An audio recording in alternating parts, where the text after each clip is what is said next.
This very episode of TechnoBuffalo is brought to you by lynda.com.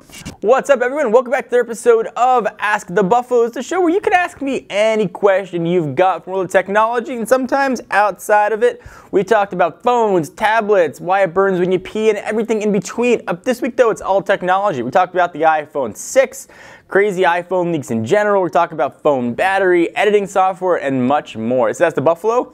Bring on the questions.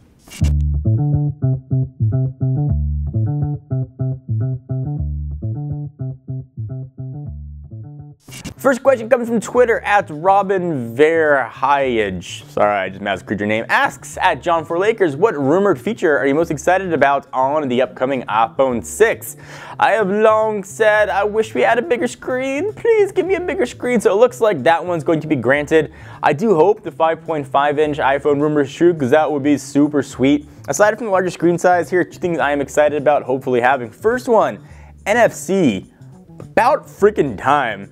And the second one, which I haven't heard much rumors about, but I'm still having two fingers crossed, my toes crossed, and things you can't even see crossed, for wireless charging.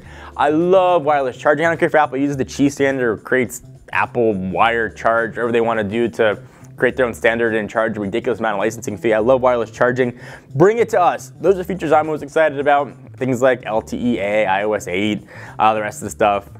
I mean, it's nice, but a bigger screen I think is going to really do a lot of good for the folks out there. Also, sort of, you look at an iPhone and then any other Android device, and the iPhone looks like a baby compared to it. I don't think Apple likes looking like a baby. Next question comes from my friend Omar Correa, who asks at John4Lakers, do you think we'll ever be surprised at an iPhone launch again with so many leaks happening these days? I think the days of us not knowing what's going to happen, or is there they going to announce a phone, what the phone's going to be, are so far gone. It's a little bit sad, makes you a little whimsical to think about the good old days, but we can prepare in advance. Apple usually has one or two tricks up their sleeve that we don't know, so that's kind of always fun. But really the big stuff, I mean, we pretty much know exactly what the phone's going to look like. It's been leaked for the past like 4 months. I think that's always going to be the case. When you have thousands and thousands and thousands of workers, not only that, thousands and thousands and thousands of underpaid workers, that are sort of maybe looking to make an extra buck or two that are dealing with your prototype devices, they're just going to happen. They're going to leak out. And the more people want information, the more people are going to try to provide information. So we are part of the problem. I personally, I've been told many times, I am part of the problem. I guess we can be part of the solution if we don't talk about it, but it's so much fun to talk about. So Omar, I'm sorry, ain't going away anytime soon. So the next question comes from at ArchTap, who asks at John4Lakers, what software does your team use to edit videos? Hashtag #AskTheBee. So I could answer this question, but I don't do much of the video editing anymore, so I thought it would be best to go to the source. Mr. Ron Parita, what software do you use to edit videos on? Hi guys, I'm Ron. So for editing, I personally use last gen Mac Pro, super spec'd out, great machine. For software-wise, we use the Adobe Creative Suite. So I personally use Adobe Premiere, I use Adobe After Effects, I use Adobe SpeedGrade for color grading, and sometimes use Adobe Audition. That's more for audio stuff. If we need to fix something, we usually get really good audio out of camera. Mark does a lot of his own editing, and he pretty much uses the same process. The difference is for him, he doesn't actually use Adobe SpeedGrade. He uses Colorista 2, which is part of the Magic Bullet Looks package, and that's kind of how he does it inside Premiere. I'm back. Next question comes from at 19Justin35, who maybe can't figure out how old he is. Hey John, what's the latest flagship mid-range smartphone with the best long battery life? Hashtag #AskTheBee. That one is super easy. The OnePlus One has stupid long battery life. If you want a phone that's going to last you the full day or go through 2 days, that is the phone to get.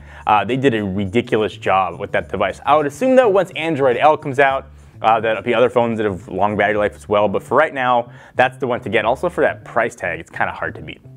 Take a quick second to thank our friends at lynda.com, which always makes me laugh. I've got an Aunt Linda and she can barely check email, so it always makes me kind of chuckle that there's a website called Lynda. Not related. Not a funny story, but I still thought I'd share. Lynda.com offers thousands of super engaging, really easy to follow video tutorials that are taught by pros in the industry. So if you want to learn something new, like software, creative, business skills, you want to create your own website to run your own business, you probably got to learn how to do it. Give them a shot. Membership starts at just 25 smackaroos a month. It's online, so you can get access to it 24/7. So like when you're doing your, 6 a.m., having a Mountain Dew and some Doritos, you can learn something new. So give it a shot for 7 days for free. Go to lynda.com/technobuffalo. That's lynda.com/technobuffalo. So you don't have to worry. You can do it anytime you want. They're not even going to care if you're not wearing pants. Next question comes from our buddy Josh. Hey John, is it more simple nowadays to switch phones as often as you do? Does it depend on the carrier, or is it easy just popping out the SIM card and popping it in the next phone? So if it's AT&T or T-Mobile, then it's easy, just pop in the SIM card and my number's at least there. But switching from Android to Android device is still not a seamless process at all. I've sort of got it as automated as I can as far as how to set things up. I got a checklist I go through and do everything for each account. I still find it annoying that Google imports all your contacts, so you got to sort of add my main email address and quickly go into account settings and have it not sync contacts. But I've got it down, it works pretty well. I've got all my photos now synced up to Dropbox, I can pull those down. All my contacts, I have a separate Gmail account I created just for my contacts, and I sync those over. And I made a pretty sort of seamless transition. So it takes me from switching to a new Android phone probably about 25 to 30 minutes to get it up and working with all the email accounts and everything sort of going as I would need a brand new phone to work. The longest process though is just downloading all the new apps again.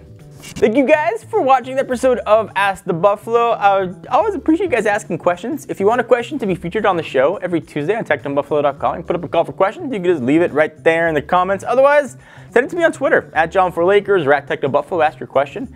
Use hashtag AskTheBee so I see it and I know what it's for. Until next week, I am this guy. I'll see you guys next video. Bye-bye.